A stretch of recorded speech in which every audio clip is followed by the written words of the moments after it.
Sa iba namang balita, sinampahan ng kasong perjury Vice President Sara Duterte yung pong nagpakilalang dati niyang aide na si Ramil Madriaga dahil sa umano'y kasinungalingan na ibinunyag dito sa kanya affidavit noong pong nakaraang taon. Detalye sa ulat ni Madeline Villar Moratillo. Personal na nagpunta sa Taguig City Prosecutor's Office si Vice President Sara Duterte para sampahan ng reklamo ang nagpakilalang dati umano niyang aide na si Ramil Madriaga. Reklamong perjury ang isinampa ng Vice Presidente laban kay Madriaga dahil sa mga kasinungalingan umano nito sa inilabas na affidavit noong nakaraang taon.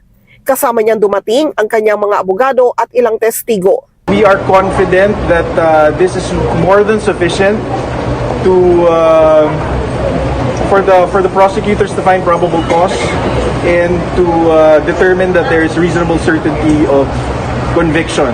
Sa kanyang complaint affidavit, pinatunayan umano ni VP Sara na hindi niya kilala personal o professional man si Madriaga.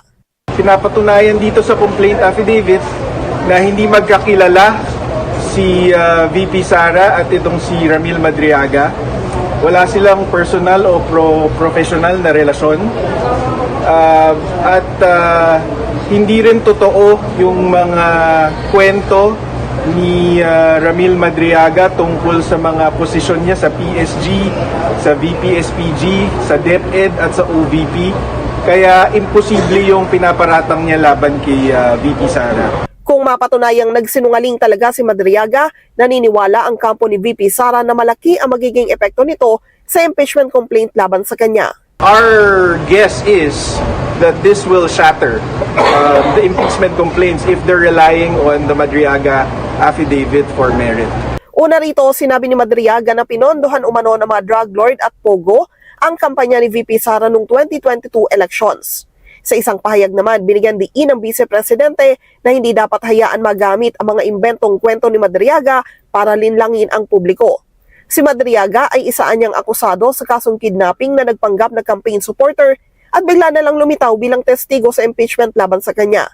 Inihalimbawa rin niya ang kaso laban sa amang si dating Pangulong Rodrigo Duterte sa International Criminal Court na nakabatay umano sa mga gawa-gawang salaysay ng mga testigo. Kung noon pa niya na-question at nakasuhan na sila sa korte, hindi sana niya nagamit ang mga ito sa ICC laban sa dating Pangulo. Madeline Villar Moratillo para sa Mata ng Agila. Matatag, matapang, matapat.